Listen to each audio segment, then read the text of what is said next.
What is going on, everybody? Sean Daniel with Guitar Control here, and today we are talking all about rhythm and timing, and we're going to do it in different time signatures. So this is a really important lesson because timing is critical. Timing is everything. You've heard it. It's almost like a dead meme at this point, but it's the most important skill any good musician can have, regardless of the instrument they play, and even if you play multiple instruments, learning timing on one thing will transfer over really well to anything else you might do. So make sure you click the link below because I'm going to kind of tab out what we're doing because we're going to be playing mostly chords, but we're going to break these chords up into little pieces to hear the timing a little bit better, all right?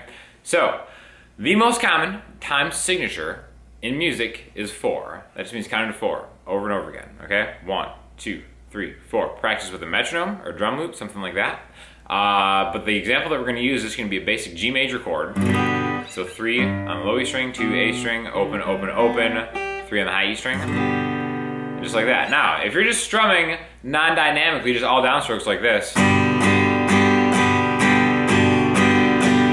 there's no way to tell what time signature that is because it's just everything is just static and still. You could be in 3, 1, 2, 3, 1, 2, 3, or 4, 1, 2, 3, 4, 1, 2, 3, 4. You could be playing in 9, 8. No one would know. That's why the accent of what you're doing is very important. Now, an accent is just one note that's a little bit different, usually a little bit harder in a bar. So again, if we have a count of 4 and we put like a dynamic and accent on the 1, it would sound like this. 1, 2, 3, 4.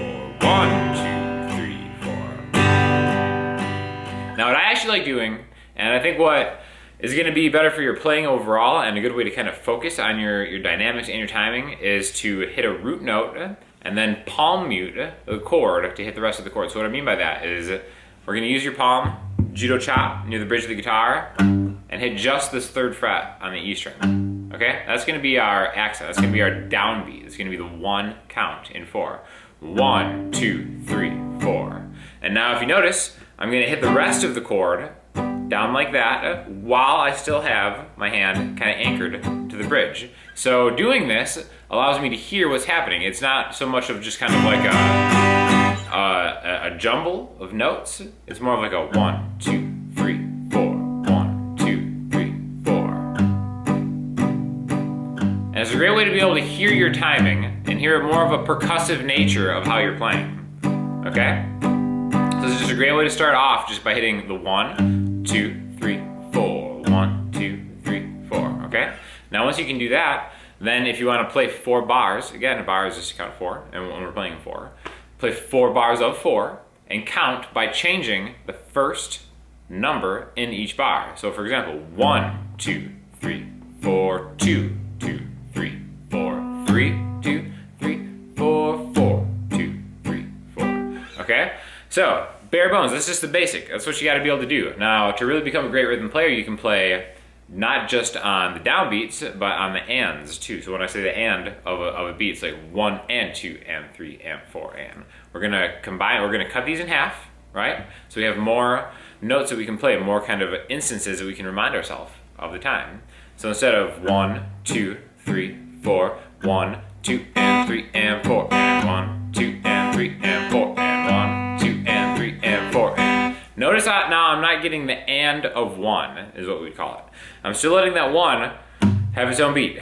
And then for 2 and 3 and 4 and, I'm just going down, up, down, up, down, up. Now if you notice the way that I'm doing it with my hand, a lot of people are different if you don't have to do it this way, but it's something that works really well for me, is you notice that I have kind of a fixed position here. I'm not going like this, I'm not going down.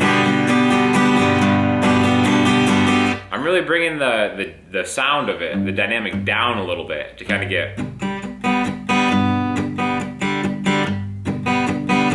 And to me, I have a lot more control when I do that because when I just kind of have my wrist go all the way down like that, that's pretty much the entire length of the string set right there. So that's a good way to kind of be able to really reproduce the mechanics of good timing. Not that you can't do it like this.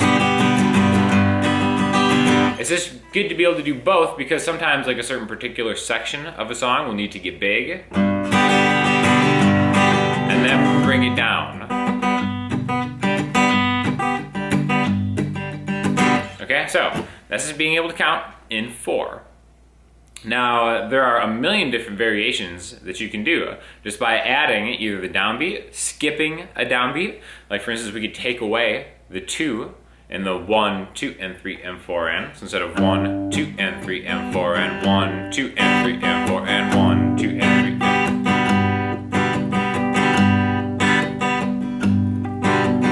So you can kind of create your own strumming patterns just by adding or subtracting downbeats or offbeats, however you want. But always count those, even if you're not counting them out loud, which is again really helpful. 1, 2, and 3, and 4, and 1, and 2, and 3, and 4, and 1, and 2, and 3, and 4. And you can skip that 2, 1, and 3, and 4, and 1, and 3, and 4. And so you're kind of skipping the 2 just to kind of get that 1, and 2, and 3, and 4.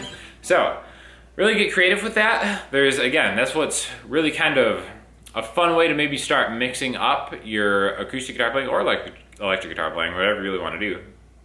It's a good way to maybe refresh songs that maybe have gotten a little stale, have gotten kind of boring to you, just by messing with the strumming pattern and creating your own time signatures. Well, not time signatures, but your own different patterns that you can do within a time signature. Now, I also want to talk about different time signatures too. So I would say the second most common time signature outside of 4 will be playing 3. That's called the waltz. All it is you just count to 3. That's the only difference.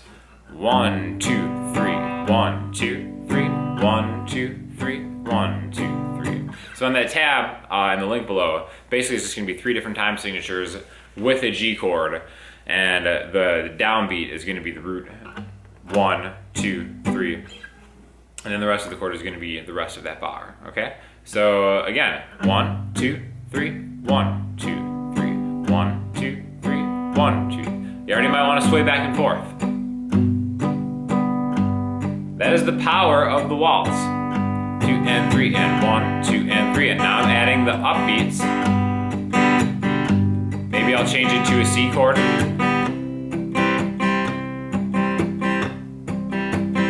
Okay, and that's all coming from 1, 2, 3, 2, 2, 3, 3, 2, 3, 4. That's 4 bars. 1, 2, 3, 2, 2, 3, 3, 2, 3, 4, 2, 3. And now don't worry about always hitting the root note, because it takes a little bit of practice to always be able to hit that C note every single time without maybe looking at it. Again, it'll come. Just aim for the lower part of the chord, and then you'll get more of that bassy kind of root note, and then the chord to kind of go with it. It doesn't have to be perfect every time. That's the beauty of loose strumming, is whatever you end up playing, that's what it was supposed to be, right? So that's how you would play traditional waltz. A lot of different ways to do it. Even just kind of like a back and forth 1, 2, 3, 1, 2, 3. Again, that's kind of like a sloppier way to do it, where I'm just kind of muting it. That's kind of like a burst punchy way. All the techniques and stuff that you have will have some kind of effect on how it sounds, but behind whatever technique there is always that rock solid timing in good guitar playing or good playing on any kind of instrument, right? So waltz is going to be the second most common time signature that you'll see. A lot of times something that you can do is you can have what is an alternating bass note within proper musical counting or timing. So for example, let's take that C again, okay? Now what I'm going to do is I'm going to use the root note being a C, and I'm going to alternate this with a G, which is in the chord C. It's the 5th of C. So 1, 2, 3, G, 2, 3, 1, 2, 3. These are all downstrokes. 1, 2, 3, 1, 2. You can even count this as 6 if you'd rather do that. You know, for practical musical applications, there's really not any difference. 1, 2, 3, 4, 5, 6. Switch chords.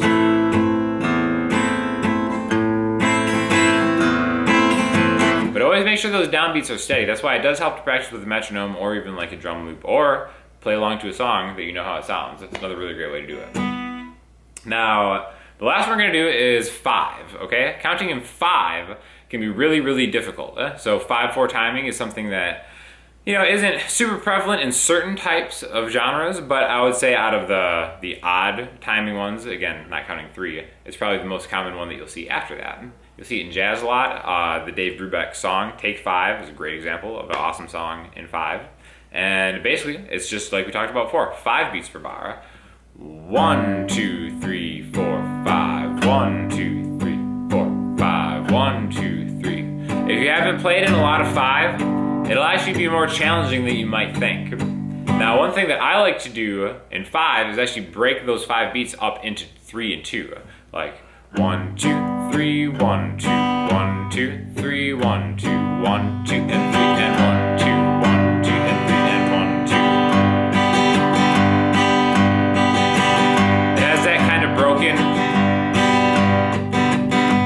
forward-moving momentum because it is an odd meter, as it's called. 1, 2, and 3, and 4, 5. 1, 2, and 3, and 4, 5. 1, 2, and 3, and 4, 5. 1, 2, and 3, and 4, 5. Maybe into 3. 1, 2, and 3, and 1, 2, and 3, and 1, 2, and 3, and 1, 2, and 3. 1, 2, 3, 4. 1, 2, 3, 4. 1, 2, 3, 4. 1, 2, and 3, and 4. Then 3. 5.